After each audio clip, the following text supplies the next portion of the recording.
नमस्कार.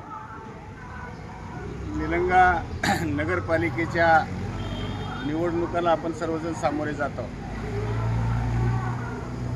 निलंगा नगरपालिकेच्या निवडणुकीला सामोरे जात असताना ही निवडणूक आपण भारतीय जनता पार्टीचे नेते माजी पालकमंत्री आदरणीय संभाजी पाटील निलंगेकरांच्या नेतृत्वाखाली ही निवडणूक आपण लढत आहोत. संभाजी पाटील निलंगेकरांचं नेतृत्व हे अतिशय संघर्षातून तयार झालेलं नेतृत्व आहे आणि संघर्षातून तयार झालेल्या नेतृत्वाने या भागामध्ये काम करत असताना सर्वसामान्य माणूस हा त्यांच्या कामाचा केंद्रबिंदू राहिलेला आहे. निलंगा नगरपालिकेची निवडणूक आहे. निलंग्याच्या सर्वांगीण विकासाचा ध्यास माननीय संभाजी पाटील निलंगेकरांनी घेतलेला आहे आणि म्हणूनच या गावातल्या नागरिकांना शुद्ध आणि स्वच्छ पाणी मिळालं पाहिजे यासाठी पाणी पुरवठ्याची मोठी योजना या गावामध्ये आणली आणि पुढच्या किमान 50-60 वर्षापर्यंत या योजनेच्या माध्यमातून निलंग्यातल्या लोकांना अतिशय शुद्ध अशा प्रकारचं पाणी मुबलक अशा प्रमाणात मिळणार आहे. एवढी सुंदर योजना संभाजी पाटील निलंगेकरांच्या नेतृत्वाखाली नगरपालिकेने केलेली आहे. रस्त्याच्या बाबतीमध्ये बोलत असताना सुद्धा रस्त्याचाही अनेक भागामध्ये विकास करण्याचा प्रयत्न केलेला आहे, परंतु विकास ही निरंतर चालणारी प्रक्रिया आहे आणि म्हणून विकास करत असताना काही भागामध्ये रस्ते होतात, तयार करावे लागतात, ते खराब होतात, दुरुस्त करावे लागतात, पुन्हा नव्याने बांधावे लागतात.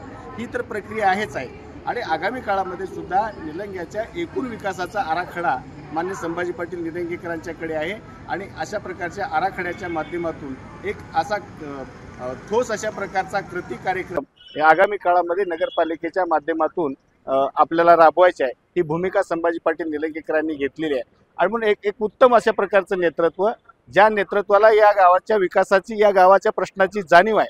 तुम्ही आत्ता म्हणालात की काही लोक आरोप करतात, प्रत्यारोप करतायत. आरोप आणि प्रत्यारोप केलं तर आपण ते, परंतु प्रचार आणि अपप्रचार अशा प्रकारची बाब या ठिकाणी चाललेली आहे. भारतीय जनता पार्टीचा कार्यकर्ता हा खऱ्या अर्थानं प्रचार करून लोकांच्या समोर जाण्याचा प्रयत्न करत आहेत, परंतु विरोधक खोटा अपप्रचार करून या तालुक्यातलं, या गावाचं राजकीय वातावरण बिघडवण्याचा प्रयत्न करू पाहत आहेत. परंतु मला खात्री आहे निलंग्यातली जनता अतिशय सुज्ञ आहे.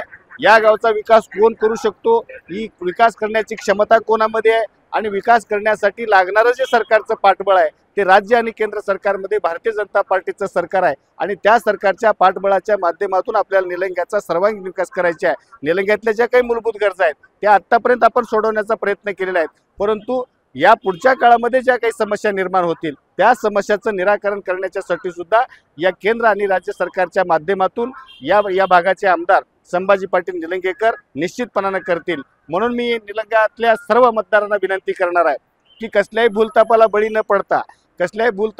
न पडता आपल्या भागाच्या सर्वांगीण विकासासाठी जो माणूस रात्रंदिवस आपल्या या गावाच्या कल्याणासाठी, या गावातल्या लोकांच्या भल्यासाठी, हितासाठी रात्रंदिवस झटतोय, अशा झटणाऱ्या नेतृत्वाला आपल्या मतदान रूपी आशीर्वादाची गरज आहे. आणि मला निश्चित खात्री आहे की निलंगा शहरातील जनता ही निश्चितपणाने संभाजी पाटील निलंगेकरांसारख्या कर्तृत्ववान नेत्याच्या पाठीशी मतदान रूपी आशीर्वाद दिल्याशिवाय राहणार नाही आणि त्याची प्रचिती 2 तारखेला मतदान होईल आणि निकालाच्या माध्यमातून संभाजी पाटील निलंगेकरांच्या पाठीशी असलेला निलंग्याचा कौल हा आपल्याला विजयाच्या माध्यमातून दिसल्याशिवाय राहणार नाही अशी मला खात्री आहे.